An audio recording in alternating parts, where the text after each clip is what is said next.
Hello everyone, welcome back to Ansarkari. Today we will be covering 21st of July 2024 newspaper.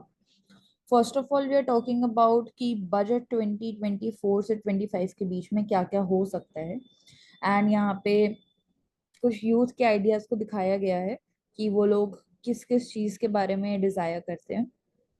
तो इसमें rural tourism आ जाता है, local level पे economic growth आ जाती है, continuation of fund to the startup India, seed fund scheme क्योंकि एंटरप्रेन्योरशिप बहुत ज्यादा इंक्रीज राइज पे है इंडिया के अंदर एंड हम देख रहे हैं कि स्टार्टअप्स का भी जो नंबर है वो इंक्रीज हो रहा है। इसके साथ साथ वर्क प्लेस पे जो लॉज लगाए जाते हैं रिगार्डिंग जेंडर इक्वालिटी, वो सपोर्ट करते हैं विमेन को, उनकी सेफ्टी को मेक श्योर करते हैं। उसके साथ साथ एक स्ट्रक्चर्ड प्लान होना चाहिए to reduce the inflation for people who are earning less than 10 lakhs per annum. So ये भी कुछ लोगों का व्यू है। इसके साथ साथ ट्रेनिंग जो है हॉस्पिटैलिटी के लिए, ना ना कि सिर्फ हॉस्पिटैलिटी के लिए बल्कि दूसरे सेक्टर्स में भी, एमएसएमई सेक्टर में भी एंड जो इमर्जिंग टेक्नोलॉजीज हैं उनमें भी जो ट्रेनिंग है वो प्रोवाइड की जानी चाहिए एंड जो वल्नरेबल सेक्शन है उनको हम फाइनेंशियल सपोर्ट भी प्रोवाइड करते हैं। तो ये सारे कुछ चीजें हैं जो इम्प्लीमेंट हम कर सकते हैं। इसके अलावा कुछ चैलेंजेस भी हैं बजट को लेके जो कि यहाँ पे बात की जा रही है। मेन चैलेंजेस की बात करें तो अनएम्प्लॉयमेंट है, अंडर एम्प्लॉयमेंट है, बट एक पॉजिटिव स्टेप बोल सकते हैं कि जो फीमेल लेबर फोर्स रेशियो है वो इंक्रीज हुआ है। तो बोल सकते हैं कि एक पॉजिटिव स्टेप हमने लिया है, उसकी तरफ हम बढ़ रहे हैं। बट जैसे कि यहाँ पे डेटा दिखाया गया है, India all India unemployment rate जो है 9.2% है। जॉब्स जो हैं वो इंक्रीज हुई हैं एग्रीकल्चर के अंदर, कंस्ट्रक्शन के अंदर एंड गिग इकोनॉमी के अंदर, बट इरेगुलर है इंक्रीज, अनइवन है एंड हम बोल सकते हैं कि अनसिक्योर एम्प्लॉयमेंट प्रोवाइड करते हैं। तो जो यूथ है उनको रेगुलर जॉब्स की नीड है क्योंकि एक फेयर वेज, सोशल सिक्योरिटी की जरूरत उनको होती है। इसलिए हम बोल सकते हैं कि गिग इकोनॉमी जो है वो ये सारी चीजें प्रोवाइड नहीं कर पाते उस लेवल तक। एंड ऑलरेडी भी हम बोल सकते हैं कि जो गवर्नमेंट जॉब्स भी हैं वहां पे भी जो वैकेंसीज हैं वो हम फिल नहीं कर पाते कई बार। तो उन वैकेंसीज को फिल करना चाहिए जो कि डिफरेंट डिफरेंट लेवल्स पे गवर्नमेंट जॉब्स में भी देखा जाता है। इसके अलावा जो हायरिंग स्ट्रक्चर है प्राइवेट सेक्टर के अंदर भी वो भी यूनिफॉर्म होना चाहिए। इसके साथ साथ मैन्युफैक्चरिंग सेक्टर जिसमें आउटपुट यहाँ पे बताया जा रहा है कि स्टैग्नेंट है, that is 15% of the GDP. तो लोकल लेवल पे भी मैन्युफैक्चरिंग को प्रमोट करने की हमारे लिए जरूरत है, जिसमें पूरा प्रोक्योरमेंट कैसे हो रहा है, एक्सपोर्ट इंपोर्ट कैसे हो रहा है, उसके बारे में लॉज लेके आना, उसको यूनिफॉर्म करना एंड एक तरीके से बोल सकते हैं रीसेट करना, ताकि मैन्युफैक्चरिंग सेक्टर को और बूस्ट मिल पाए एंड ग्लोबल कॉम्पिटिटिवनेस के साथ भी वो आगे बढ़ पाए। देन प्राइस राइज या फिर इन्फ्लेशन, जो होलसेल प्राइस इन्फ्लेशन होता है एंड सीपीआई इन्फ्लेशन होता है, फूड इन्फ्लेशन होता है इंडिया के अंदर, वो डायरेक्टली मार्केट के फ्री फ्लो ऑफ गुड्स को और सर्विसेज को इम्पैक्ट करता है। एंड हम बोल सकते हैं कि जो आम इंसान है उसके लिए नॉर्मल बेसिक एमिनिटीज को खरीदना भी मुश्किल हो जाता है क्योंकि प्राइस इतना कभी कभी इंक्रीज हो जाता है। तो फार्म टू फोक जैसे इनिशिएटिव्स को हमें प्रमोट करना चाहिए एंड ऑल्सो जो सप्लाई चेन है, जो लॉजिस्टिक्स है, उसको प्रमोट करना चाहिए। उसके साथ साथ हम बोल सकते हैं कि जो स्टोरेज फैसिलिटीज हैं, ताकि हमारा पोस्ट हार्वेस्ट लॉस को हम रिड्यूस कर पाए, मिनिमाइज कर पाए, उनको हमें इंक्रीज करना चाहिए। तो आगे आने वाले टाइम में हम आगे आने वाले टाइम में सोच सकते हैं कि इन सारे इश्यूज को शायद किया जाएगा बजट के अंदर एड्रेस। इसके अलावा दो और चैलेंजेस की यहाँ पे बात हो रही है, एजुकेशन और हेल्थ केयर। एजुकेशन और हेल्थ केयर हम बोल सकते हैं दोनों एक दूसरे के साथ इंटरट्विंड सेक्टर्स हैं। अगर आप एडुकेटेड होगे तो आप डिफरेंट टाइप ऑफ पॉवर्टी को एलिमिनेट कर सकते हो एंड ऑल्सो हेल्थ केयर, अपने सेल्फ एग्जामिनेशन भी आप अच्छे से कर सकते हो एंड अवेयर हो सकते हो बाकी सारी चीजों की वजह से, जो कि आपके overall quality of health, quality of life पे भी इम्पैक्ट डालेगा। तो जो एजुकेशन है उसमें vocational skills, practical skills, innovation, creative ideas, ये सब प्रमोट करना from the early age only. Teacher and students का जो रिलेशन है वो टीचर एंड पेरेंट्स का रिलेशन है, एंड ऑल्सो पेरेंट्स का role in shaping the characteristics of a child over the lifetime, वो बहुत जरूरी हो जाता है। ड्रॉप आउट रेट कैसे हम कम करें इन द एजुकेशन सेक्टर। हम देखते हैं कि प्राइमरी सेक्टर में तो इंडिया लीड करता है, बट जैसी बात आती है हायर एजुकेशन की, वहां पे बहुत ज्यादा ड्रॉप आउट रेट देखा जाता है। तो कैसे रिटेन करें हम प्राइमरी से सेकेंडरी एजुकेशन के अंदर बच्चों को। इसके लिए मिड डे मील जैसे प्रोग्राम्स भी चलाए जाते हैं to attract them, and also उनका जो न्यूट्रिशन है, उनका जो हेल्थ है, उसको भी हम मेंटेन रख पाए, जिसमें मिलेट्स को भी ऐड किया जाता है। हेल्थ केयर में हम बोल सकते हैं कि जो इसेंशियल मेडिसिन है उनको रिड्यूस प्राइस पे एंड कंट्रोल प्राइस पे प्रोवाइड किया जाता है। सर्वे होना बहुत ज्यादा जरूरी है कि हम हॉटस्पॉट्स को आइडेंटिफाई कर पाए, वहां पे टारगेटेड पॉलिसीज चला पाए। इसके साथ साथ इंसेंटिव्स हम देते हैं, एंड ओवरऑल हम बोल सकते हैं कि जो सारे इश्यूज हैं, पीपल के पार्टिसिपेशन के बिना इन सबको ही हम सॉल्व नहीं कर सकते हैं। तो जब बजट आएगा उसमें हम देख सकते हैं कि क्या क्या एलोकेशन किया जाएगा एंड कैसे हम इन चैलेंजेस से डील कर सकते हैं। तो जो ऑलरेडी एग्जिस्टिंग इंफ्रास्ट्रक्चर है उसको इम्प्रूव करना एंड देन नया इंफ्रास्ट्रक्चर बनाना, दोनों ही इक्वली इंपॉर्टेंट है।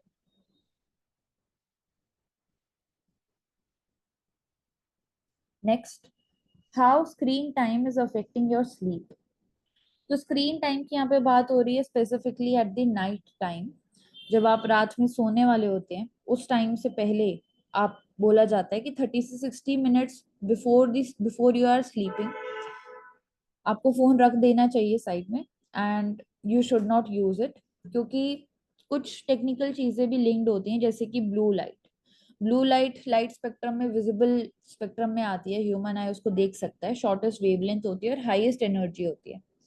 सन से भी हमें ब्लू लाइट मिलती है, बट जिसकी वजह से हम सुबह उठते हैं, ब्राइटनेस बाहर देखते हैं एंड हमें फ्रेश फील होता है।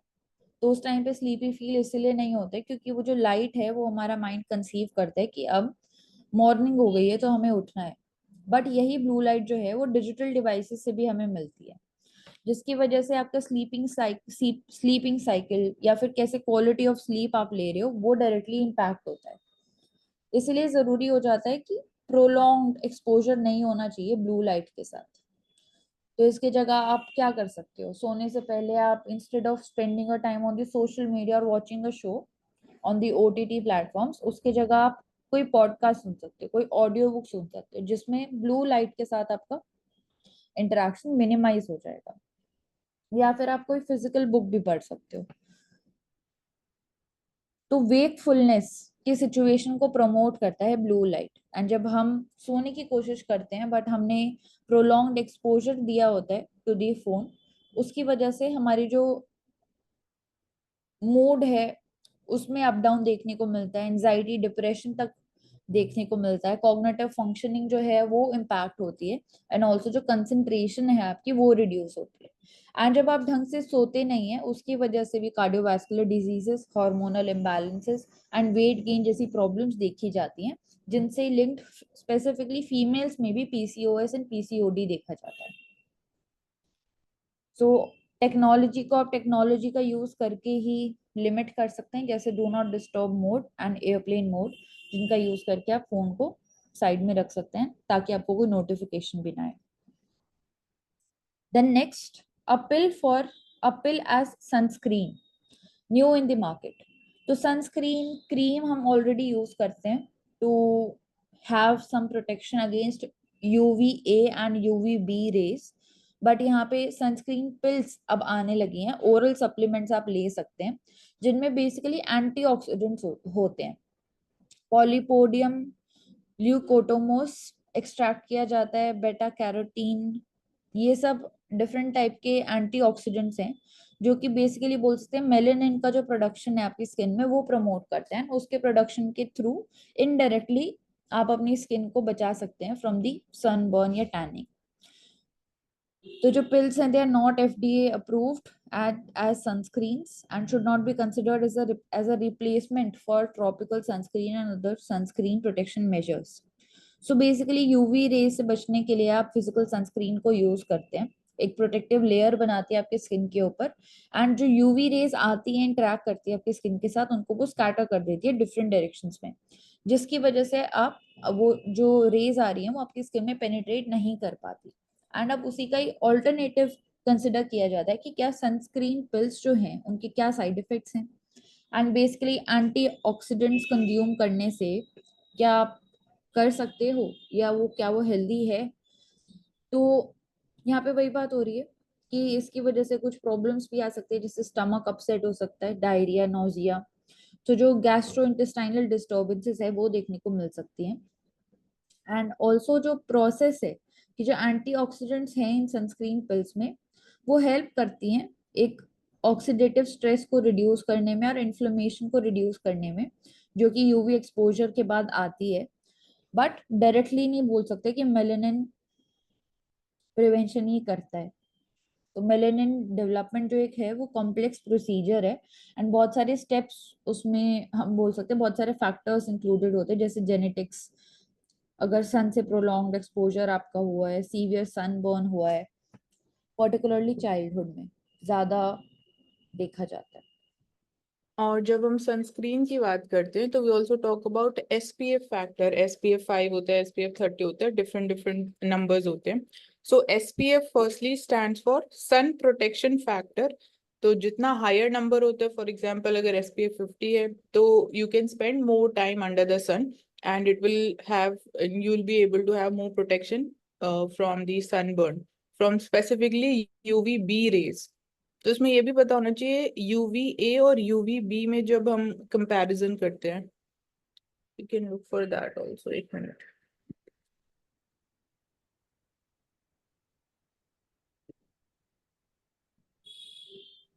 ओके, शॉर्ट टर्म इफेक्ट्स जो होते हैं UVA रेज के, immediate tanning and sunburn, and UVB में डीलेड। अगर आप प्रोलॉन्ग टाइम के लिए you are under the sun, तो it is because of UVB, अगर आपको टैनिंग हो रही है, सनबर्न हो रहा है, you are getting blisters. Long term effects के जब दोनों रेज की बात की जाती है, तो UVA it causes premature ageing, wrinkles and some types of even skin cancers. And similarly UVB में भी स्किन कैंसर्स देखे जाते हैं, plus it can contribute to premature ageing as well. तो लॉन्ग टर्म इफेक्ट्स दोनों के same हैं। And apart from this, percentage of the sun's UV rays, तो 95% जो हमारा नेचुरल एनवायरनमेंट है, 95% जो सन रेज हैं वो UVA होती है, and only 5% is UVB rays. So I think UVB सबसे ज्यादा हार्मफुल होते हैं। नहीं, हार्मफुल UVA हुआ ना, 95% अगर हमारे एनवायरनमेंट में है, और शॉर्ट टर्म इफेक्ट्स में अगर वो इमीडिएट टैनिंग और सनबर्न कॉज कर सकता है, अगर आप शॉर्ट टाइम पीरियड के लिए भी बाहर जा रहे हो विदाउट यूजिंग अ सनस्क्रीन और other types of sun protection, तो डेंजरस तो ज्यादा UVA हुआ ना। अगर आप लॉन्गर टाइम के लिए स्पेंड करते हो तो UVB की वजह से टैनिंग और सनबर्न हो सकता है, बट मैक्सिमम फिर ज्यादा डेंजरस शॉर्ट टाइम पीरियड में UVA रेज हुआ। Okay,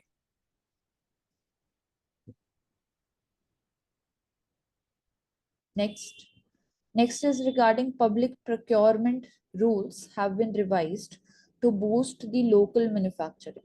So Department for Promotion of Industry and Internal Trade उन्होंने क्लैरिफाई किया है प्रोक्योरमेंट और सप्लाई चेन के प्रोसेस के बारे में। तो यहाँ पे बात की है कि लोकल कंटेंट है क्या, क्या है लोकल, उसको डिफाइन किया जाएगा, एंड क्या रिक्वायरमेंट्स हैं उसको डिफाइन किया जाएगा। इसके अलावा जो डिफरेंट मिनिस्ट्रीज हैं, डिफरेंट डिपार्टमेंट्स हैं, वो डेटा कलेक्ट करेंगे, एंड डिटेल कॉस्ट इंफॉर्मेशन जो है बिडर से उसको कलेक्ट करेंगे डिफरेंट सेक्टर्स के लिए, ताकि हम लोकल कंटेंट रिक्वायरमेंट जो है उसको भी प्रमोट कर पाए। जो मैन्युफैक्चरिंग है हाई टेक्नोलॉजी आइटम्स की, IT प्रोडक्ट्स की, टैरिफ प्रोटेक्शन कैसे दे सकते हैं उनको हम, एंड ऑल्सो जो हम PLI स्कीम के थ्रू उनको एक बोल सकते हैं कि प्रोटेक्शन प्रोवाइड करते हैं, उसको और कैसे इनहेंस कर सकते हैं, कैसे बूस्ट कर सकते हैं। तो लाइसेंस फी क्या है, रॉयल्टी क्या है, टेक्निकल फी जो पे की जाती है आउट ऑफ इंडिया, उसको एक्सक्लूड कर दिया जाएगा when we are calculating the local content. And local content को डिफाइन भी किया जाएगा कि इंडिया के अंदर है क्या। सो लोकल मैन्युफैक्चरिंग को ओवरऑल हम बोल सकते हैं इसकी वजह से बूस्ट देखने को मिलेगा। लोकल कंटेंट जिसमें क्लास 1 एंड क्लास 2 सप्लायर्स आते हैं, तो दोनों को ही बेनिफिट देखने को मिलेगा इसके थ्रू। अगर लोकल मैन्युफैक्चरिंग सेक्टर्स की बात करते हैं इंडिया के अंदर, तो कुछ कॉमन चैलेंजेस हैं जो सारी सेक्टर्स में फेस किया जाता है। सबसे पहला तो कि जो प्रोडक्शन कॉस्ट है वो हाई हो जाता है, जिसकी वजह से ग्लोबल कॉम्पिटिटिवनेस को वो लोग टैकल नहीं कर पाते यहाँ पे, या फिर वहां पे उतने अच्छे से परफॉर्म नहीं कर पाते। तो प्रोडक्शन कॉस्ट के लिए जरूरी है हमारे लिए कि लॉजिस्टिक कॉस्ट जो है उसको हम इंडिया में डिक्रीज करें। इसके साथ साथ इंफ्रास्ट्रक्चर प्रोवाइड करें इन लोकल मैन्युफैक्चरिंग सेक्टर्स में। फाइनेंसिंग ताकि एक्सेसिबल हो पाए इस सेक्टर के लिए, वो हमें मेक श्योर करना चाहिए। इसके साथ साथ कुछ और चैलेंजेस आते हैं, जैसे कि टेक्नोलॉजी का यूज वो लोग नहीं कर रहे हैं उस लेवल पे, जिसकी वजह से भी प्रोडक्शन कॉस्ट हाई हो जाता है, या फिर टेक्नोलॉजिकली लिटरेट वो नहीं है। इसके साथ साथ स्किल्ड लेबर की शॉर्टेज है, या फिर सेमी स्किल्ड लेबर सिर्फ अवेलेबल है, बट कुछ जॉब्स ऐसे होते हैं जिसमें पर्टिकुलर स्किलिंग जरूरी होती है।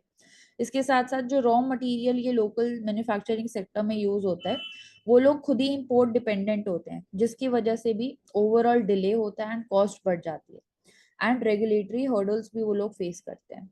तो जैसे पीएलआई स्कीम हम यहाँ पे प्रमोट कर रहे हैं एंड लोकल कंटेंट को डिफाइन करने की बात कर रहे हैं, हमें फाइनेंस को भी और एक्सेसिबल बनाना चाहिए उनके लिए, एंड ऑल्सो डोमेस्टिक लेवल पे भी जो कॉम्पिटिटिवनेस है उसको प्रमोट करना चाहिए।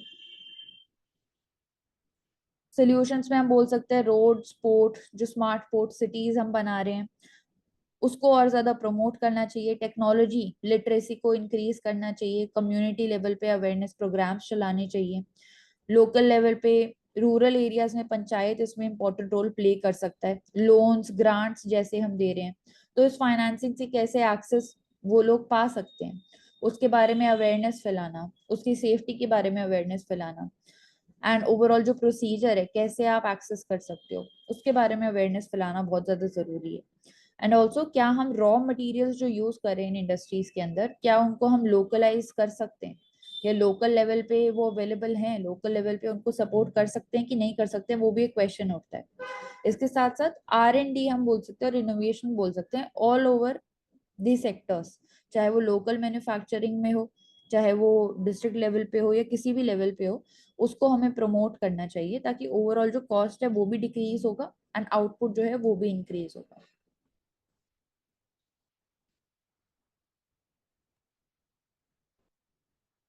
नेक्स्ट, यहाँ पे भी हम डिफरेंट सेक्टर्स की बात कर रहे हैं कि यूनियन बजट जो आने वाला है उसमें किन सेक्टर्स को कितना हम बोल सकते हैं कि प्रायोरिटी दी जाएगी।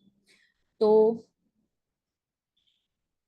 डिफरेंट सेक्टर्स है, जैसे रूरल लिंक्ड सेक्टर, जिसमें देखा गया कि at least there is 5 to 7% increase in tobacco taxes which could be positive for ITC. And इसके अलावा मोर फंड एलोकेट होना चाहिए टू दी रूरल स्कीम्स, ताकि कंजम्पशन को भी और स्टिमुलेट कर पाओ, न्यूट्रिशन लेवल्स को मैनेज कर पाए, एंड ओवरऑल जो क्वालिटी ऑफ लाइफ है उसको हम इंक्रीज कर पाए। इसके अलावा real estate affordable housing make sure करना, डेवलपर्स को भी प्रॉफिट हो ताकि वो कंटिन्यू कर पाए प्रोजेक्ट्स को। इसके साथ साथ जो इंटरेस्ट सब्सिडी स्कीम्स हैं अर्बन हाउसिंग के लिए, rural poor and urban poor दोनों को ही मैंडेट के अंदर लेना। इसके साथ साथ ऑटो मेकर्स, जिसमें हमने बोला भी कि ऑटो मेकर्स को भी हम कैफे 2 एंड कैफे 3 स्कीम्स के थ्रू प्रमोट कर रहे हैं या फिर बढ़ा रहे हैं कि उनको वो अडॉप्शन इंक्रीज करें of the electric vehicles, and naturally उसके अंदर इन्वेस्टमेंट भी इंक्रीज होगा। इसके साथ साथ फेम स्कीम्स जिससे हम प्रमोट करें अडॉप्शन ऑफ इलेक्ट्रिक व्हीकल्स, जिसमें कंज्यूमर्स को हम प्रमोट करते हैं कि वो और ज्यादा बढ़े इलेक्ट्रिक व्हीकल्स की तरफ। मैन्युफैक्चरिंग सेक्टर, जिसमें हमने अभी बात भी की, लोकल कंटेंट को डिफाइन करना, इसके साथ साथ पीएलआई स्कीम्स जो हम प्रोवाइड कर रहे हैं उनको कंटिन्यू करना, एंड ऑल्सो जो रिसोर्सेज हैं उस पे क्या हम डिपेंडेंस कम कर सकते हैं कि नहीं कर सकते हैं, लोकलाइज सपोर्ट प्रोवाइड कर सकते हैं कि नहीं कर सकते हैं, उसके बारे में सोचना, एंड ओवरऑल R&D को प्रमोट करना। तो ये कुछ सेक्टर्स हो जाएंगे जिसमें हम बोल सकते हैं कि हम देखेंगे कि कितना फोकस दिया जाएगा इन दी अपकमिंग बजट। बजट पे इतना ज्यादा हम बोल सकते हैं कि बजट बहुत ज्यादा जरूरी है हमारे लिए, क्योंकि सिर्फ एक डॉक्यूमेंट ही नहीं है, वो गवर्नमेंट की भी प्रायोरिटीज दिखाता है, ओवरऑल जो नॉर्मल सिटीजन है उसकी क्वालिटी ऑफ लाइफ को भी इम्पैक्ट करता है। तो डे टू डे लाइफ को भी हमारे इम्पैक्ट करता है, इसलिए हमारे लिए बहुत जरूरी हो जाता है ट्रैक करना भी। नेक्स्ट, श्री कमला पुजारी dies at 76 and she was promoting organic farming all her life। तो इनको हम एग्जाम्पल की तरह भी लिख सकते हैं। Tribal women from Odisha and was known for her contribution to organic farming and preserving over hundreds of indigenous varieties of paddy, जिसकी वजह से पद्मश्री अवार्ड भी उनको मिला था। Patraput village from Odisha. So organic farming and different sectors में भी हम बोल सकते हैं ऐसे स्ट्रॉन्ग रोल मॉडल्स की हमें जरूरी है। एंड उनका जो वर्क है to boost the organic agricultural practices local level के ऊपर, एंड ऑल्सो जो इंडिजिनियस सीड्स है उनको प्रोटेक्ट करना, वो दिखाता है उनका एक passion towards the environment, towards the nature, and कैसे सस्टेनेबल प्रैक्टिसेस को हम प्रमोट कर सकते हैं, बायोडाइवर्सिटी को प्रोटेक्ट कर सकते हैं, अगर इंडिविजुअल लेवल पे आप एंथुसियास्टिक हो या कमिटेड हो उस चीज को लेके। So when we talk about the definition of organic farming, तो आप कैसे define करोगे? Simple words. ऑर्गेनिक फार्मिंग में ऐसे डिफाइन करूंगी जिसमें इन्वायरमेंट को जो हार्म है वो मिनिमाइज कर पाऊं मैं, एंड प्रोडक्टिविटी को भी बढ़ा पाऊं। ठीक है। तो जब हम इसको कंपेयर करते हैं विद नेचुरल फार्मिंग, तो एक्सटर्नल इनपुट्स की बात करते हैं तो ऑर्गेनिक फार्मिंग में वी टॉक अबाउट कि ऑर्गेनिक फर्टिलाइजर्स का यूज किया जाना चाहिए जो नेचुरल होते हैं, इन टर्म्स ऑफ लाइक जो ऑर्गेनिक मेन्योर्स अवेलेबल है, कंपोस्ट अवेलेबल है, उसका यूज किया जाता है एज फर्टिलाइजर्स। नेचुरल फार्मिंग में कोई भी एक्सटर्नल इनपुट्स यूज नहीं किए जाते, चाहे वो ऑर्गेनिक ही हो। तो एक ही डिफरेंस है। And when we talking about the cost, दोनों में ज्यादा costly और expensive कौन सा है, तो it is organic farming. It can be more expensive due to the need for bulk manures, and natural farming would be lower cost due to the reliance on local biodiversity, जो locally naturally आपके पास available resources हैं, आप उनको अच्छी तरीके से utilize करते हो, and then you get the results. सो दोनों को अगर हम बोले सिमिलैरिटीज, तो दोनों बात करते हैं कि कोई भी सिंथेटिक केमिकल्स हम यूज नहीं करना चाहेंगे, एंड सॉइल हेल्थ एनहांसमेंट पे भी फोकस किया जाता है, अगेन जो कि हमारी प्रोडक्टिविटी को इंक्रीज करने में हेल्प कर सकता है। At the same time biodiversity promotion. तो ये तीन इंपॉर्टेंट एलिमेंट्स है। सो खाली अगर हम तीन इंपॉर्टेंट एलिमेंट्स ऑर्गेनिक फार्मिंग की बात करते हैं तो soil health, biodiversity conservation, and use of environmentally friendly agricultural techniques and even inputs. तो इसमें सिर्फ हम क्रॉप्स की बात नहीं करते, इसमें हम ह्यूमन एक्टिविटीज का इम्पैक्ट ऑन एनिमल्स, वो बायोडाइवर्सिटी का एस्पेक्ट भी आ गया।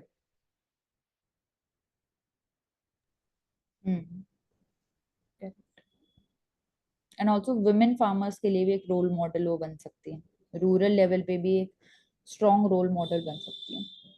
ठीक। Next is regarding chip dreams. As Taipei takes a short step forward, Delhi assures a smooth long road। तो पार्टनरशिप की यहाँ पे बात हो रही है, चिप फैब्रिकेशन यूनिट्स जो हम इस्टेब्लिश करने वाले हैं। तो चिप मैन्युफैक्चरिंग के अंदर हम देखते हैं कि जो TSMC है, ताइवान सेमीकंडक्टर मैन्युफैक्चरिंग कंपनी, वो वर्ल्ड की लार्जेस्ट कंपनी है, जो जिसकी फैसिलिटीज डिफरेंट बोल सकते हैं हम डिफरेंट कंट्रीज के अंदर है। उसके बाद सैमसंग इलेक्ट्रॉनिक्स आता है, एंड उसके बाद क्वालकॉम आता है आई थिंक। तो उनका इंटीग्रेशन इंडिया के अंदर भी सेट किया जाएगा। दो यूनिट्स, फैब यूनिट्स सेट की जाएंगी इंडिया के अंदर, एक तो गुजरात के अंदर और सनंद एंड ढोलेरा के अंदर, और एक मोरेगांव असम के अंदर। तो सेमीकंडक्टर जो मिशन है इंडिया के अंदर वो प्रमोट करता है कि एक सेमीकंडक्टर इकोसिस्टम हम इंडिया के अंदर बनाएं। इसके साथ साथ जो उसके लिए हम स्पेशल इकोनॉमिक जोन सेटअप कर रहे हैं, बट उसके उसके अलावा भी मैन्युफैक्चरिंग सेक्टर्स को स्टार्ट करने में ही बहुत सारी प्रॉब्लम्स आती हैं इंडिया के अंदर, जैसे कि कैपिटल कॉस्ट इनिशियली बहुत ज्यादा हाई होता है, या फिर इंफ्रास्ट्रक्चर है, लैंड एक्विजिशन है, उसकी प्रॉब्लम्स आती हैं। ऑपरेटिंग अगर सेटअप हो भी गया है, उसके बाद भी जो ऑपरेशन की कॉस्ट है वो ज्यादा आती है। एंड जैसे ऑपरेशन हो रहा है, जैसे प्रोडक्शन हो रहा है, क्या वो इन्वायरमेंटली सस्टेनेबल है, वो भी क्वेश्चन उठता है। एंड ट्रांसफर ऑफ टेक्नोलॉजी होना बहुत ज्यादा जरूरी है यहाँ पे, क्योंकि सेटअप करने के बाद भी अगर हम टेक्नोलॉजी के लिए बाहर से डिपेंडेंट होंगे, तो डोमेस्टिक लेवल पे हम ना ही R&D को प्रमोट कर पाएंगे, ना ही कॉम्पिटिटिवनेस के साथ भी डील कर पाएंगे। तो स्किल्ड वर्कर्स की availability and transfer of technology, operation cost के बाद ये दोनों बहुत ज्यादा जरूरी हो जाते हैं, जिसको हमें प्रमोट करना चाहिए। एंड इसके लिए हम बोल सकते हैं कि डिजाइन सेंटर्स बना सकते हैं, जो सप्लाई चेन इकोसिस्टम है उसको और ज्यादा स्ट्रॉन्ग कर सकते हैं। एंड डिफरेंट कंट्रीज में डिफरेंट इंडस्ट्रीज जो ऑलरेडी सेटअप हैं, वहाँ पे जो लीडिंग कंपनीज हैं, उनके साथ पार्टनरशिप कर सकते हैं, ताकि ट्रांसफर ऑफ टेक्नोलॉजी को भी हम बढ़ा पाए। इंटेलेक्चुअल प्रॉपर्टी, पेटेंट प्रोटेक्शन, इनके भी जो प्रॉब्लम्स आते हैं, इनके रिड्रेसल को हम क्विक कर पाए, ताकि डिस्कम्फर्ट कम से कम हो एंड हम बोल सकते हैं प्रोडक्टिविटी को हार्म ना हो। सब्सिडीज, इंसेंटिव्स हम प्रोवाइड कर सकते हैं in the construction, in the establishment procedure. And इसके थ्रू हम बोल सकते हैं कि इलेक्ट्रॉनिक मैन्युफैक्चरिंग जो है उसको हम प्रमोट कर पाएंगे। एंड ऑल्सो जो फंडिंग गैप है उसको भी हम ब्रिज कर पाएंगे। So important role India semiconductor mission, PLI schemes, इसके साथ साथ स्पेशल इकोनॉमिक जोन्स जो हम सेटअप कर रहे हैं, and also electronic manufacturing clusters जो कि डायरेक्टली रिलेटेड है सेमीकंडक्टर मैन्युफैक्चरिंग से भी, उसको भी हम प्रमोट कर रहे हैं।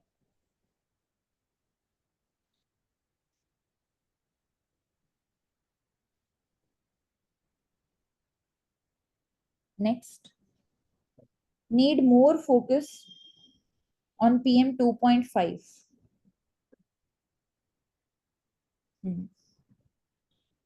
Study says the dust mitigation draining clean air schemes fund। सो जो नॉर्मल एक डस्ट की यहाँ पे जो रोड डस्ट की प्रॉब्लम है, वो देखा जा रहा है कि कितना ज्यादा है, 63% रोड डस्ट। इसके साथ साथ domestic fuel, biomass burning industry, biomass burning से भी इसमें 49% तक आता है। इसमें ये बोला जा रहा है ना कि हमेशा जब भी हम लोग बात करते हैं रिगार्डिंग पॉल्यूशन, डस्ट पॉल्यूशन, तो PM10 लेते हैं, particular matter 10। 64% of the fund उसमें जाता है। लेकिन PM2.5 ज़्यादा एक तरह से हार्मफुल है फॉर बॉडी के लिए, क्योंकि एक बार पीटी क्वेश्चन पूछा था कि it dissolves into the bloodstream, और वो it can transfer from the through the blood to other organs as well. लेकिन PM10 जो होता है वो लंग के सैक में फंस जाते हैं, लेकिन PM2.5 it can dissolve in the blood. That is why we need to focus more on PM2.5। वो ज़्यादा माइक्रो होते हैं क्योंकि पार्टिकुलर मैटर 2.5 है, और ज़्यादा हार्मफुल। एंड जो हम इंडोर पोल्यूशन की भी बात करते हैं, जिसको हम कई बार नहीं देखते हैं, उसमें भी PM 2.5 बहुत बड़ा रोल प्ले करता है। तो वेंटिलेशन इसलिए जरूरी हो जाता है। एंड कैसे आप कंस्ट्रक्ट कर रहे हो।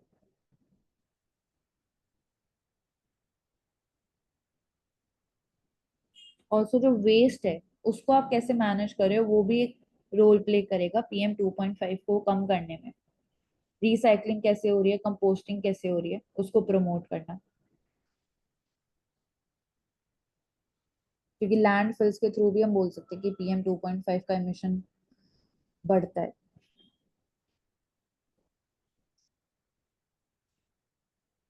मदर नेचर्स इंजीनियरिंग, तो थ्योरी ऑफ एवोल्यूशन की यहाँ पे बात हो रही है, कैसे डिफरेंट स्पीशीज हम बोल सकते हैं कि इवॉल्व हुए शॉर्ट हैं। में बता दो इसको। जैसे स्नेक के वेनम की यहाँ पे बात हो रही है, बर्ड्स, डिफरेंट बर्ड्स जैसे फैल्कन और ईगल्स की बात हो रही है कि डिफरेंट कैरेक्टरिस्टिक्स कैसे वो बिल्ड करते हैं। ईगल्स में जैसे बात करते हैं आईज के बारे में, 2 किलोमीटर तक भी वो अपने टारगेट को देख सकते हैं, एज वेल एज स्पीड जो होती है उनकी वो भी काफी ज्यादा होती है। तो एरोडायनामिक इंजीनियरिंग, जो नेचुरली स्पीशीज हैं डिफरेंट डिफरेंट, वो कैसे इवॉल्व हुई हैं, कैसे हम बोल सकते हैं कि स्पेसिफिक फीचर्स में वो लीड करती हैं, तो उसी के ऊपर R&D करने की बात यहाँ पे हो रही है। एंड उनकी जो बॉडी की शेप है, कैसे वो रेजिस्ट करती हैं, कैसे मैक्सिमम लिफ्ट ले पाते हैं। तो नेचुरली जो चीजें इवॉल्व हुई हैं उसको हम कैसे स्टडी कर सकते हैं। तो यहाँ पे नेचर्स इंजीनियर्स की बात की जा रही है, तो जो आपने एग्जांपल्स बोले उनको हम इंजीनियर्स, नेचर्स के नेचुरल इंजीनियर्स कंसिडर करते हैं। बिकॉज जो हमारा इकोलॉजिकल बैलेंस है उसको मेंटेन करने में हर एक इंसेक्ट की जब हम बात करें तो बहुत इंपॉर्टेंट फंक्शन होता है, चाहे वो डिफरेंट ही क्यों ना हो। एंड इसी को हम बोल रहे हैं कि नेचर्स का क्वालिटी कंट्रोल टेस्ट कैसे पास किया जाए, तो ये क्वालिटी ऑफ नेचर को मेंटेन करने में हेल्प करते हैं। तो यहाँ पे हम ग्रोथ वर्सेस डेवलपमेंट की बात कर सकते हैं। सेंस ऑफ स्मेलिंग है, सेंस ऑफ सीइंग है, वो डिफरेंट डिफरेंट होती है।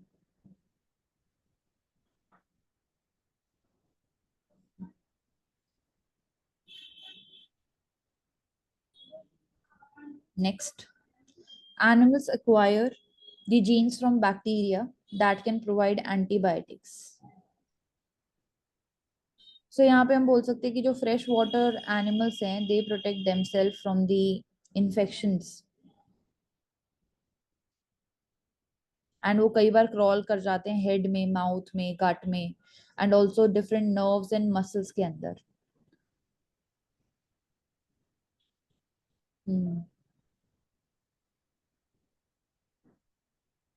So antibodies are produced by the B cells in our body. T cells और B cells की हम बात करते हैं, they are part of our defense system of the body, and T cells जो हैं they help in destroying the pathogens. So they send the signals which helps in controlling the immune system's response to the threats which are the pathogens.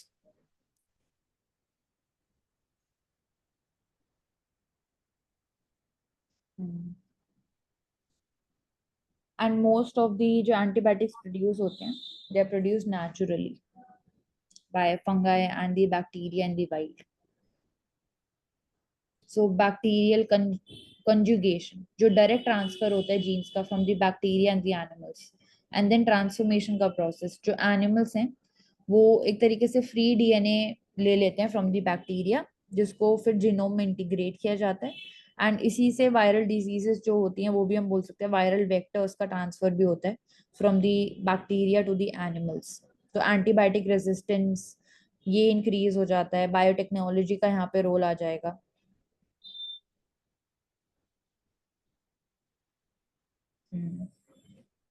तो बोल सकते हैं जो microbe है और जो जेनेटिक एक्सचेंज होता है डिफरेंट स्पीशीज के बीच में, वो दोनों ही इंटरकनेक्टेड है, एंड उनकी वजह से, उन फिनोमिना की वजह से इम्प्लीकेशन भी हम देखते हैं, जैसे एंटीबायोटिक रेजिस्टेंस बन जाता है बॉडी में, या फिर जैसे जैसे एवोल्यूशन होता है किसी स्पीशी का तो नए ट्रेड्स आ जाते हैं, अडेप्ट कर लेते हैं वो, एंड यही सेम चीज हम बायोटेक्नोलॉजी के थ्रू भी करते हैं।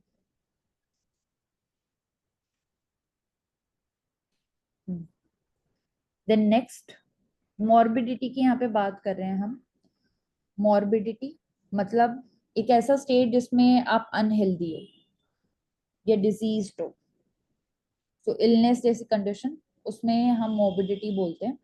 एंड यहाँ पे डिफरेंट स्टेट्स की बात हो रही है मॉर्बिडिटी को लेके, जो डेटा है वो यहाँ पे दिखाता है कि जो जितने भी टाइप की मॉर्बिडिटीज हैं वो मोर देन डबल हो चुकी हैं 1995 से 2014 के बीच में।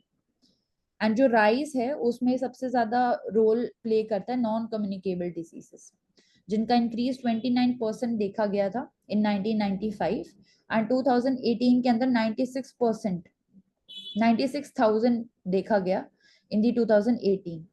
सो कैसे जो कम्युनिकेबल डिजीज है उनको तो हम बहुत ज्यादा हाईलाइट कर देते हैं, बट जो नॉन कम्युनिकेबल डिजीज है उसका प्रेवलेंस भी इंक्रीज हो रहा है, फॉर एग्जाम्पल केरला के अंदर, एंड ऑल्सो दूसरे स्टेट्स के अंदर जिसमें आंध्र प्रदेश, वेस्ट बंगाल, पंजाब भी आ जाता है।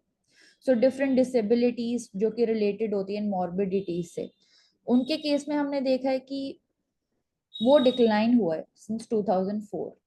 सो डिसेबिलिटीज को तो हम टैकल कर पा रहे हैं, बट जो सिचुएशन है ऑफ मॉर्बिडिटी उसको हम कैसे टैकल करेंगे। सो इसलिए जरूरी है कि पब्लिक हेल्थ स्ट्रैटेजीज जो हैं वो नॉन कम्युनिकेबल डिजीजेस के ऊपर भी फोकस करें एंड इन्फेक्शियस डिजीजेस के ऊपर फोकस करें। तो नेशनल हेल्थ सर्वे होने चाहिए इसके लिए, ताकि इन ट्रेंड्स को भी हम जान सकें एंड तभी उनके ऊपर हम पॉलिसीज लेके आ पाएंगे। सो एक बोल सकते हैं ग्रोइंग चैलेंज है जो कि नॉन कम्युनिकेबल और कम्युनिकेबल दोनों ही डिसीजेस की वजह से बढ़ रहा है।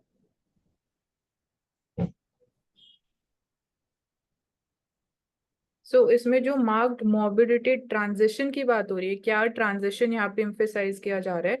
तो पहली चीज ये, मॉर्बिडिटी जो होता है that is the state of having a disease, उसको मॉर्बिडिटी बोलते हैं कि you are suffering from a disease, it has been diagnosed in your body. तो एक ट्रांजिशन जो यहाँ बोला जा रहा है कि एक लाइक 1995 का डेटा अगर हम देखें तो इट हैज सेड कि जो नॉन कम्युनिकेबल डिजीजेस थे that has triple from 8.6 diseases पर 1000 इंडिविजुअल्स, एंड वो इंक्रीज हो गया 30 पर 1000 इंडिविजुअल्स। तो number of diseases that a person is suffering from वो इंक्रीज हुआ है इन नॉन कम्युनिकेबल डिजीजेस। तो एक ये डिजीज बर्डन इंक्रीज हुआ है ऑन एनसीडी पार्ट, एंड फिर स्टेट्स का डेटा अलग है, वहां पे डिफरेंट पैटर्न है। Kerala में we are seeing the highest one, and northeastern states में it is we see the lowest prevalence of NCDs. So एक ये transition है जो यहाँ पे emphasize किया जा रहा है।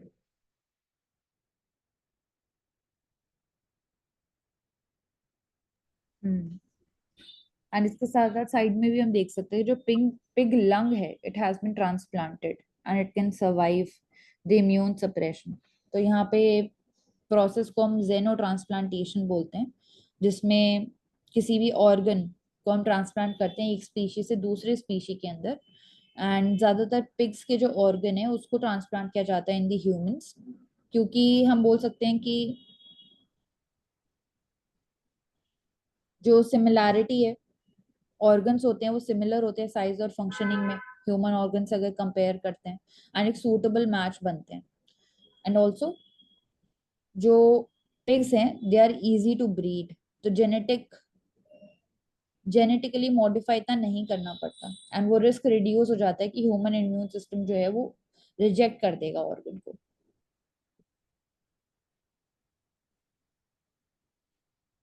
सो जूनोटिक डिजीजेस हम बोल सकते हैं रिस्क इंक्रीज हो जाता है कि पिग्स टू ह्यूमन जो ट्रांसफर है डिजीजेस का वो ना हो जाए। उसके लिए जरूरी है कि हम प्रॉपर स्क्रीनिंग पहले कर रहे हैं एंड जेनेटिक मॉडिफिकेशन कर रहे हैं अगर जरूरी है तो। एथिकल एस्पेक्ट्स भी आ जाते हैं जेनो ट्रांसप्लांटेशन से रिलेटेड कि एनिमल वेलफेयर लॉन्ग टर्म पे ह्यूमन हेल्थ को हम प्रमोट कर पाएंगे कि नहीं कर पाएंगे। एंड ऑल्सो रेगुलेटरी फ्रेमवर्क जिसमें एथिक्स क्या है, सेफ्टी क्या है, एफिकेसी क्या है, इन सारी चीजों की रिगार्डिंग दी जेनो ट्रांसप्लांटेशन वो एक क्वेश्चन उठता है यहाँ पे। तो इसीलिए क्लिनिकल ट्रायल्स जो हम करते हैं वो प्रॉपरली होना चाहिए एंड हमें मेक श्योर करना चाहिए कि जो लॉन्ग टर्म में इन ट्रांसफरेबल ऑर्गन्स की वायबिलिटी है भी कि नहीं है।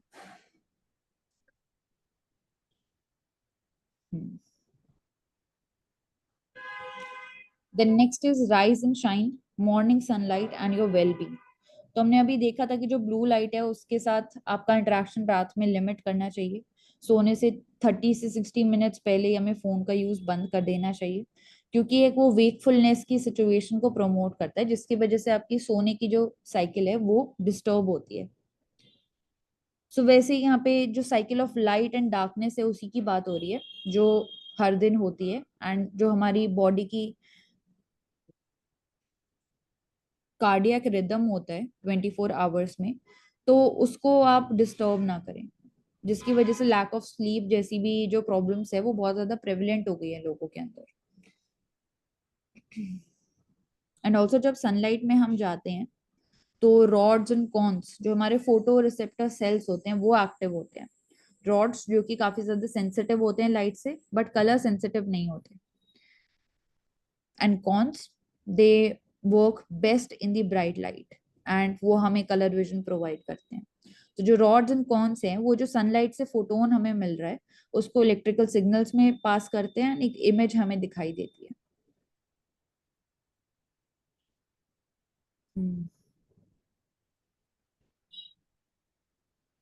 तो कुछ पल्सेस की यहाँ पे बात हो रही है, that is intrinsically photosensitive retinal ganglion cells. ये सेल हमें अलाउ करते हैं directly to respond with the light, and जो हमारा स्लीप साइकिल है, अलर्टनेस है, जो मूड रेगुलेशन है, उन इलेक्ट्रिकल सिग्नल्स को पहुंचाते हैं टू द ब्रेन, एंड यही सिग्नल्स जो हैं वो So here we are seeing Zika infection. So Zika is a viral disease. It is caused by the flavivirus Aedes mosquito, Aedes aegypti mosquito, which is the same mosquito which is the vector of the dengue. And RNA genome hai. So virus has this RNA genome. Apart from this, there are two basic, we can say कि lineages जो हैं Zika virus की देखी गई हैं Africa and Asia में. तो African and Asian genus बन जाता है. एंड जो सबसे पहली बार डिस्कवर हुआ था Zika, that was in 1947 in Zika forest in Uganda. तो that is why it is called Zika virus. And first time जो डिटेक्ट हुआ था वो मंकीज में हुआ था. देन इंडिया में अगर हम देखते हैं तो नोटेबल आउटब्रेक्स हमें सबसे ज्यादा केरला और कर्नाटका में देखने को मिले हैं. सो कॉमन सिम्टम्स यही होते हैं कि आपको joint pain, muscle pain, headache, ये बहुत ज्यादा होता है. तो these are these symptoms. And ये आपके कोजेनाइटल मालफॉर्मेशंस को भी इम्पैक्ट करता है या इसका इम्पैक्ट हो सकता है. तो it can be transmitted from mother to foetus. Sexual transmission भी हो सकता है and through transfusion of blood also. So these are the methods through which it can be transmitted. So that is why it is very dangerous. Abhi currently there is no treatment for it. There is no vaccine available for it. So India mein we are just having the guidelines to be followed for this Zika virus disease. And this is under the integrated disease surveillance program. And apart from this, specifically for ensuring good quality of life for the children and for their protection, so it is a part of the Rashtriya Bal Swasthya Karyakram also. Now 2017 mein there was this question also on Zika.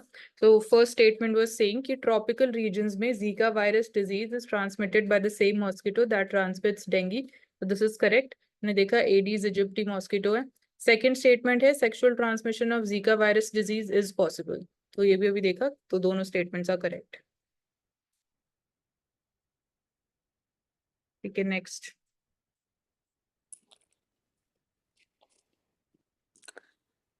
Uttarakhand economy उनको कैसे boost मिलना चाहिए, because Uttarakhand faces lot of challenges. First of all it is hilly reason.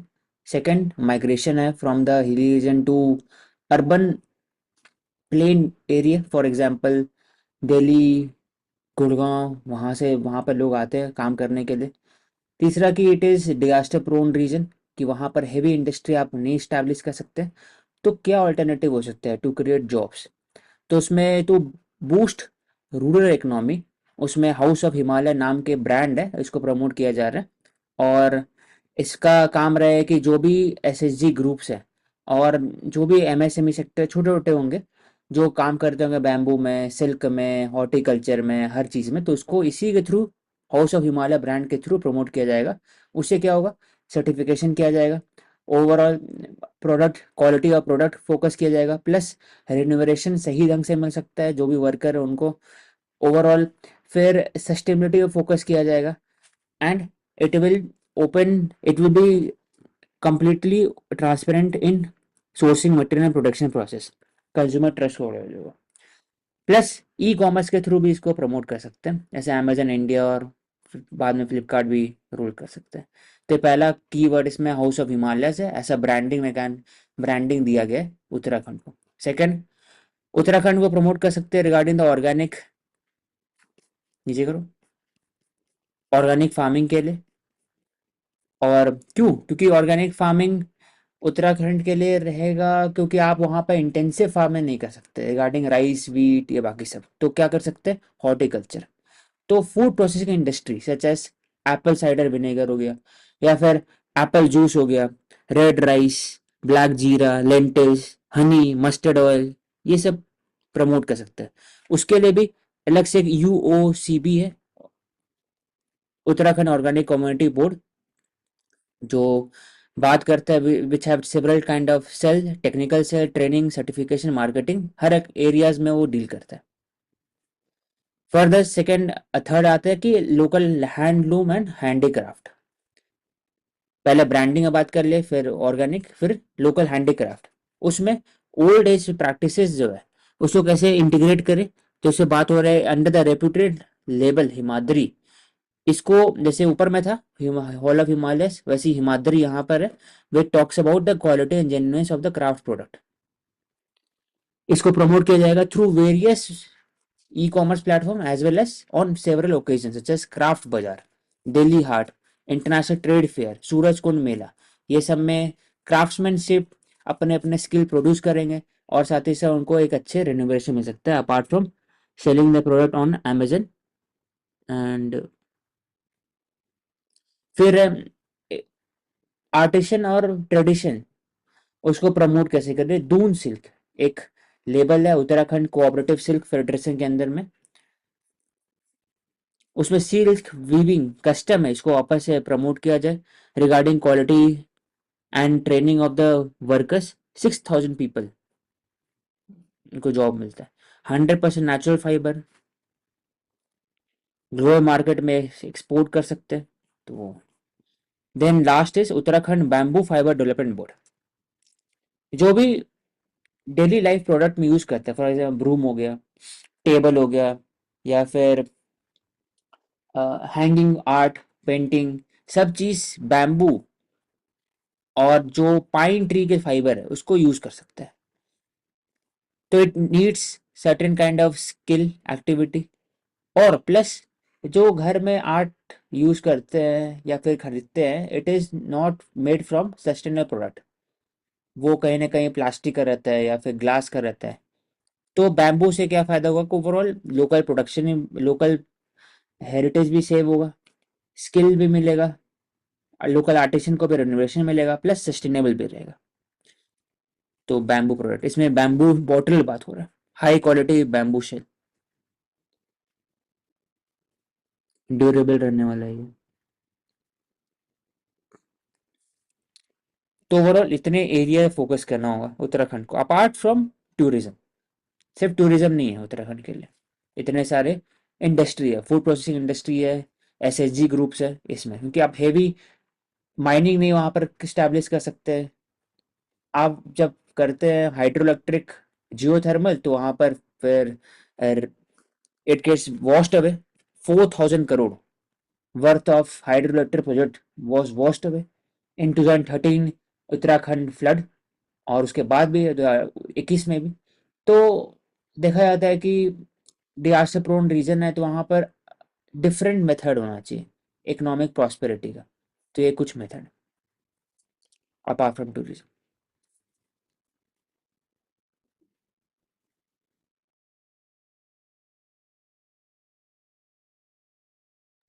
Next, next is regarding the two table tennis players जिनका name important है, मानव Thakur and also Harmeet Desai. तो sports में भी हम बोल सकते हैं कि डिफरेंट डिफरेंट स्पोर्ट्स जो हैं, जिसमें क्रिकेट जो है वो लीड करता है, एंड सबसे ज्यादा बजटरी एलोकेशन, सबसे ज्यादा हम बोल सकते हैं कि फेमस एंड सबसे ज्यादा जो पार्टिसिपेशन है वो क्रिकेट के अंदर देखा जाता है। तो डबल टेनिस या फिर और जो ट्रेडिशनल लेवल पे भी हमारे स्पोर्ट्स हो जाते हैं, उनके लिए इंफ्रास्ट्रक्चर भी लिमिटेड होता है, एंड देन ऑल्सो हमें फैसिलिटीज भी नहीं मिलती ग्रास रूट लेवल पे, ताकि जो यूथ है वो उनको परस्यू कर पाए। तो इसलिए भी जरूरी हो जाता है कि जो और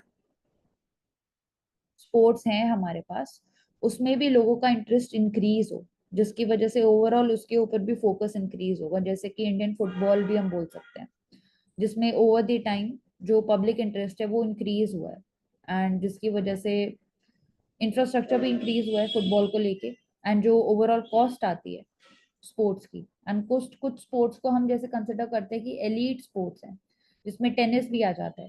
तो इक्विपमेंट एक्सपेंसिव होता है, कोचिंग एक्सपेंसिव होती है, फीस नहीं होती for having the court to practice it. तो वो जरूरी हो जाता है कि उसको हम कैसे एक्सेसिबल बना सकते हैं ग्रास रूट लेवल पे भी। एंड दूसरे स्पोर्ट्स के साथ जो कंपटीशन है, जैसे क्रिकेट, हॉकी, बैडमिंटन, जो कि पॉपुलर स्पोर्ट है इंडिया के अंदर, उनके साथ कैसे हम इन स्पोर्ट्स को भी प्रमोट कर सकते हैं।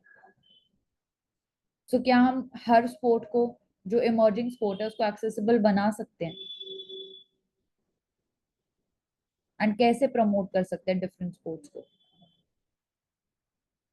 तो इसमें रोल आ जाता है, जो ऑलरेडी एग्जिस्टिंग प्लेयर्स हैं वो रोल मॉडल की, उनको भी रोल मॉडल की तरह हम प्रमोट कर सकते हैं। जैसे टेनिस के अंदर भी डिफरेंट डिफरेंट सानिया मिर्जा हम देखते हैं।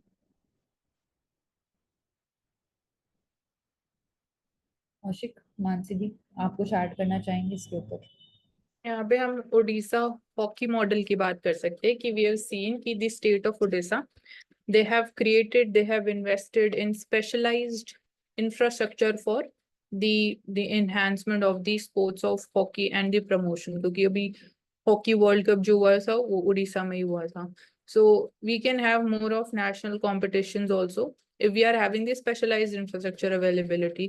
So different states में they can take up different sports and they can promote the infrastructure. उसकी through we'll see even the training will also enhance, and we can also ensure the availability of top-notch equipments also.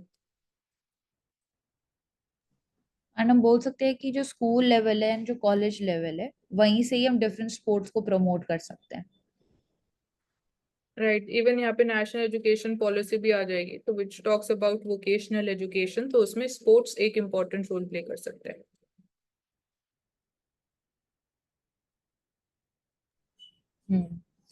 Then next is regarding जदिंगी, जो कि एक Mizo women है who killed a tiger with an axe and she has died at 72 years of age. सो ये एक icon बन गई थी, local icon for bravery. सो इनको आप कहाँ पे एग्जाम्पल में यूज करेंगे एग्जाम के अंदर?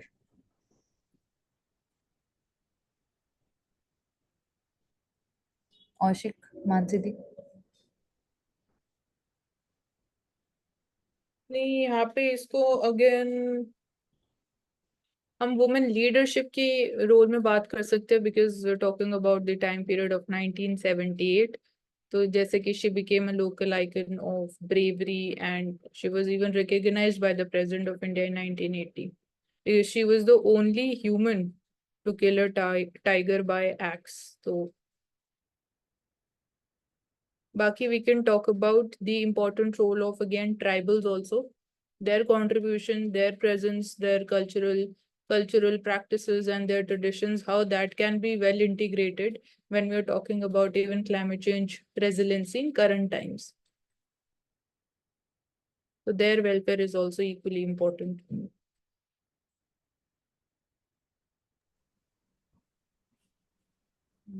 ठीक है।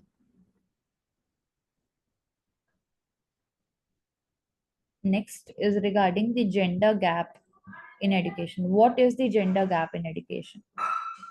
So यहाँ पे हम पहले बोल सकते हैं कि जो जेंडर गैप है एजुकेशन के अंदर, उसका मतलब है कि मेल और फीमेल के बीच में डिस्पैरिटी कितनी है, कि कितना परसेंटेज ऑफ फीमेल्स एंड कितना परसेंटेज ऑफ मेल जो है वो पार्टिसिपेट कर पा रहा है, एडमिशन ले पा रहा है स्कूल में, एंड देन कितनी क्लास तक उसको रिटेन कर पा रहा है। इसके बाद कितने बच्चे हैं जो कंप्लीट कर पाते हैं अपनी schooling primary and higher and secondary level पे। एंड वहीं पे हम बोल सकते हैं कि एक डिस्पैरिटी क्रिएट हो जाती है कि एक्सेस में, इनरोलमेंट में, रिटेंशन में, ड्रॉप आउट रेट में, and also literacy overall rate में फीमेल्स और मेल्स के बीच में। जहाँ पे गर्ल्स के ऊपर हम बोल सकते हैं कि प्रेशर आता है कि आप घर का काम सीखें, एंड उनको इनकरेज नहीं किया जाता कई जगह पे, हम बोल सकते हैं एजुकेशन को परस्यू करने के लिए। एंड बॉयज पे हम कई जगह देख सकते हैं कि उनको एज दी उनको बोला जाता है कि you have to earn for the family, जिसका प्रेशर उनके ऊपर ज्यादा होता है, जिसकी वजह से हम बोल सकते हैं कि वो मजबूर हो जाते हैं कि उनको स्कूल छोड़ना पड़ता है कई रीजन्स में।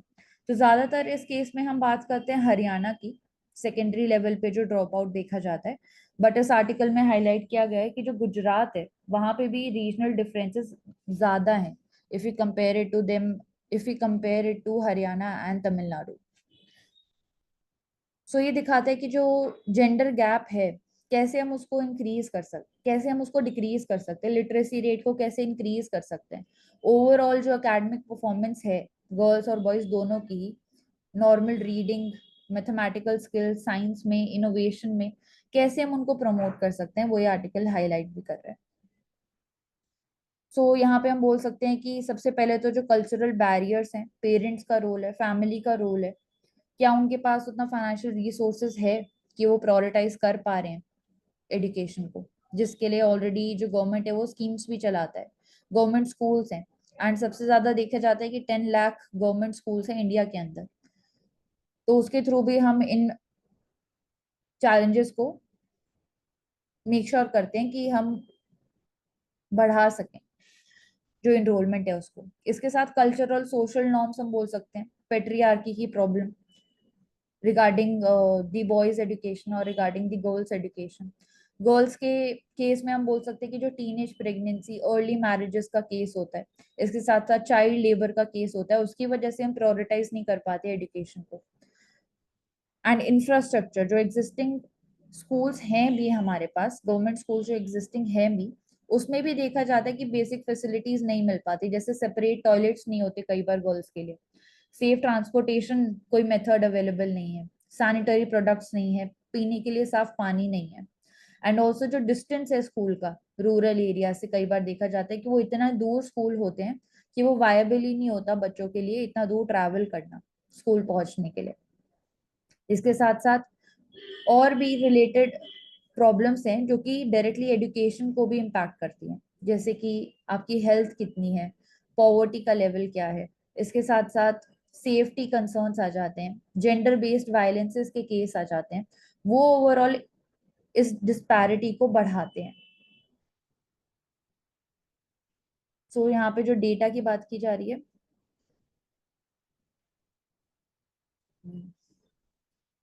So firstly यहाँ पे important जो है वो है Global Gender Gap Report that is published by World Economic Forum 2024 में India has been ranked at 129 out of 146 countries, and that is with the decline in the education sector being one of the main reasons for the falling rank.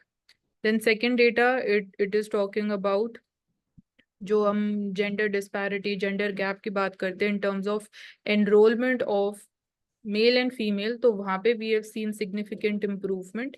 So be it at primary, secondary और higher education, where we are seeing enrolments have they've been modestly increasing also, but जो literacy rate का gap है that is at 17 percentage points. Then Indian data sources में जो ASHE survey होता है, all India survey on higher education, so higher education में we are seeing कि again यहाँ पे सिग्निफिकेंट जंप देखने को मिला in terms of female enrolment by 32% since 2014-15. So India data भी है, इंटरनेशनल डेटा भी है, तो उसको हम कंपेयर कर सकते हैं. बिकॉज एक ये हमेशा एक आर्ग्यूमेंट रहती है इंडिया की तरफ से कि जो ग्लोबल सोर्सेज ऑफ डेटा है they are not taking into consideration all the indicators या all the factors. So that is why we rely upon our national data.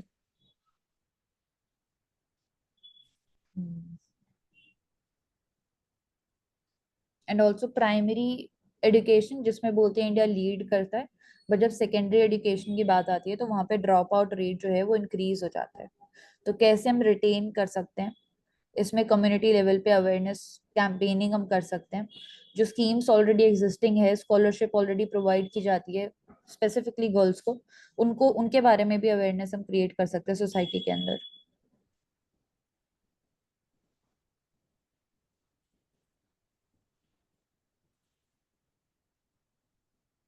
या आप ले लो आशिक। Will the local jobs quota pass the legal test? हाँ, तो इसमें Karnataka state employment of local candidate ये बात कर रहे हैं कि अगर कर्नाटका में रिजर्वेशन आता है 100% फॉर द ग्रुप डी और नीचे सर्विस में 50% is management and in non management area, plus कल ही एक और बिल है, कल इसमें रिकमेंडेशन है कि 14 hours a day 70 hours per week ये न्यू वर्क टाइमिंग इंट्रोड्यूस करेंगे कर्नाटका। तब इसमें बात हो रहा है कि इंडस्ट्री इस्टेब्लिशमेंट बात कर रहे हैं कि 50% डिस्कस कर local candidate define on the basis of anyone born in Karnataka and domicile for at least 15 years who can read write and speak Kannada. तो इसमें बात हो रहा है कि ठीक है state have the right to reserve on the basis of domicile, but क्या वो रीजनेबल रिस्ट्रिक्शन है? तो उसमें बात हो रहा है जिसमें already industries have been opposing, national lobby body है नास्कॉम और बाकी जब इम्पोर्टेंट है वो बोले हैं कि there will be a shortage of talent और इंडस्ट्री को रीएलोकेट करना पड़ेगा। दूसरा, अदर एरियाज में भी है, फॉर एग्जाम्पल आंध्र प्रदेश, हरियाणा, झारखंड, इसमें भी है जिसमें 75% industry for local people for any factory setup in that region. 3 year period दिया गया है और the act has been challenged in Andhra Pradesh, but the government itself has not been zealously implementing its provisions so far. Even Haryana ने भी किया था, तो it was struck down by Punjab and Haryana high court. इसमें बात हो रहा है 75% reservation in up to salary 30,000 rupees. तो अब क्या किया जाएगा कि 30,000 में दिया हुआ है ना, तो ओवरऑल जिसका 25,000 30,000 की सैलरी होगा 31 किया जाएगा इसको, तो फिर एक तरह से बाईपास भी हो सकता है। तो बहुत अलग एरियाज है। झारखंड में ये बात हो रहा था regarding reservation, 100% reservation for class 3 and class 4, it may be constitutional. तो कॉन्स्टिट्यूशनल इशू पहला क्या है? पहला है कि state assembly to prescribe residential criteria for employment and it is discrimination on freedom from discrimination on ground of place of birth and residence. 16 बात करते हैं कि आप प्रोहिबिट कर सकते चाहिए discrimination on ground of race, religion, caste, sex, descent and place of birth.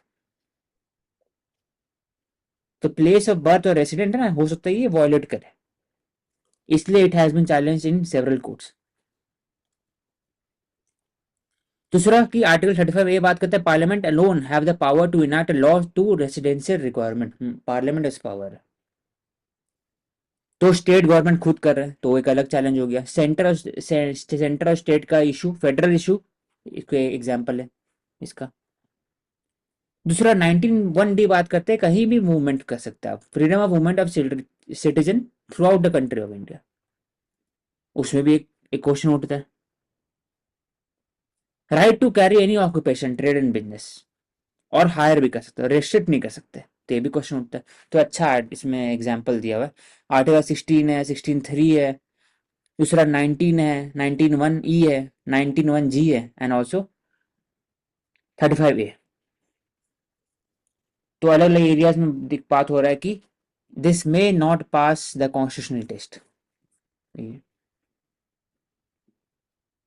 तो इसके अलावा हाईलाइट कर सकते हैं कि रीजनलिज्म कैसे इम्पैक्ट करता है इंडिया का सॉवरेनिटी। हर एक चाहेंगे स्टेट अपने एरिया में काम करे, तो काउंटर क्वेश्चन ये उठता है, जब 100% रिजर्वेशन ग्रुप डी और ग्रुप सी के लिए है, तब बाकी 4 कोई दूसरे स्टेट बोल सकते हैं कि कन्नड़ जो पीपल है वो अगर उनके यहाँ काम करें ग्रुप डी ग्रुप सी, उनको भी काम नहीं करना चाहिए, अपने जगह स्टेट में काम करे, यहाँ पर क्यों आ रहे काम करने के? फिर तो उनको भी हटाया जा सकता है। ये भी बोला जा सकता है कि आपको भी सीखना होगा मणिपुरी लैंग्वेज। आप 5-10 आपको सिर्फ कॉन्ट्रैक्ट बेसिस से काम कर रहे 6 महीना के लिए, और आप बंगाली सीखना होगा आपको 6 महीने के लिए। फिर 6 महीने के बाद फिर जो कंपनी है वो रिलोकेट हुआ साउथ में, तमिल चेन्नई में, अब आपको तमिल सीखना पड़ेगा 6 महीने के लिए। तो ये क्या दिखाता है? ये दिखाता है कि overall vote bank politics, identity politics, it will be harmful for overall the state. और स्टेट जो कर्नाटका है, जो लीडर्स है, they are going in a very different path, same with the Haryana, with Jharkhand, with Andhra Pradesh या तेलंगाना। तो my opinion is regionalism should be curbed. और कैसे होगा? जब आप इसमें एडिक्वेट रिजर्वेशन दिए, 25% दे सकते हैं, 30% दे सकते हैं, उतना एडिक्वेटली पॉसिबल हो सकता है, लेकिन 100% अनजस्टिफाइबल।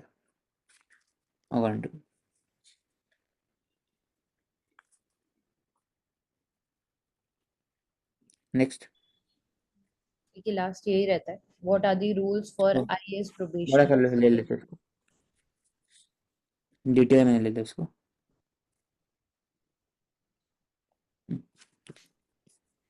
तो इसमें बात हो रहा है regarding the IAS probationer Pooja Khedkar case, जिसमें यूपीएससी ने एफआईआर किया पूजा खेड़कर के खिलाफ regarding forgery of date, birth, ST status में उन्होंने लिया था नोटिफाइड ट्राइब के अंदर में एडमिशन लेते हैं एमबीबीएस के अंदर में, प्लस एज के ऊपर भी उन्होंने किया, तो अलग अलग एरियाज में उन्होंने किया। फिर इसमें अब बात होता है कि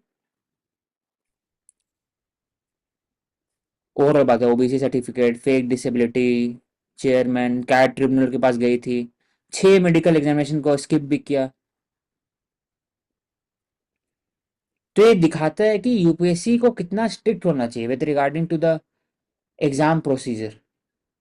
सिर्फ और सिर्फ प्रीलिम्स सही तरीके से कंडक्ट कराना या फिर मेंस करवाना, टाइमली रिजल्ट देना, उसमें भी आप एडमेंट है with regarding non publishing of की आंसर की आफ्टर एग्जामिनेशन। आफ्टर एग्जामिनेशन आप आंसर की पब्लिश करेंगे, पहले नहीं करेंगे, तो उस सब में आप एकदम स्ट्रिक्ट रहेंगे।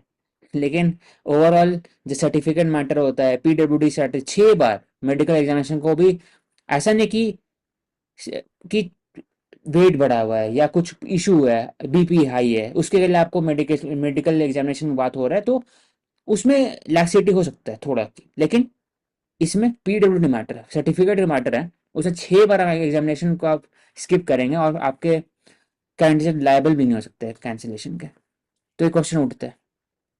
और पीडब्ल्यूडी के लिए अटेम्प्ट बहुत ज़्यादा है, 9 अटेम्प्ट है, 35 ईयर्स या 42 ईयर्स तक।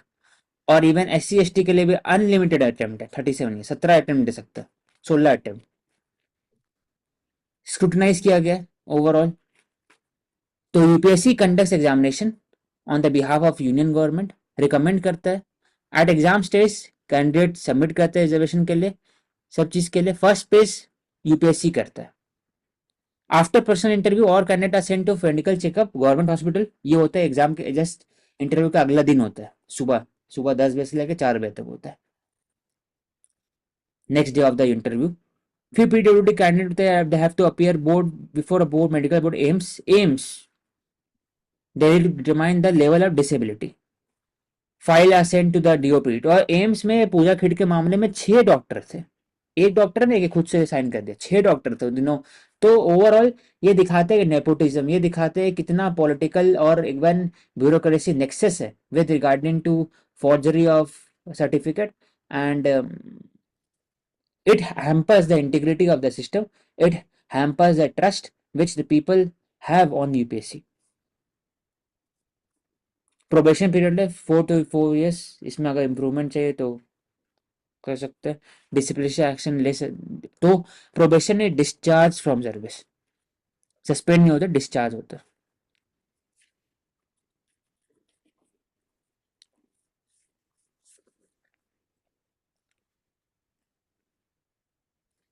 होगी,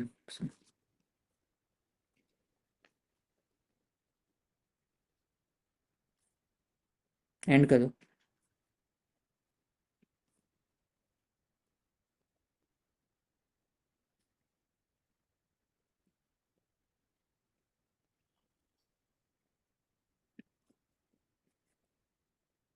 So thank you everyone, we will take up next set of important articles for discussion tomorrow. Do subscribe to Answer Kari.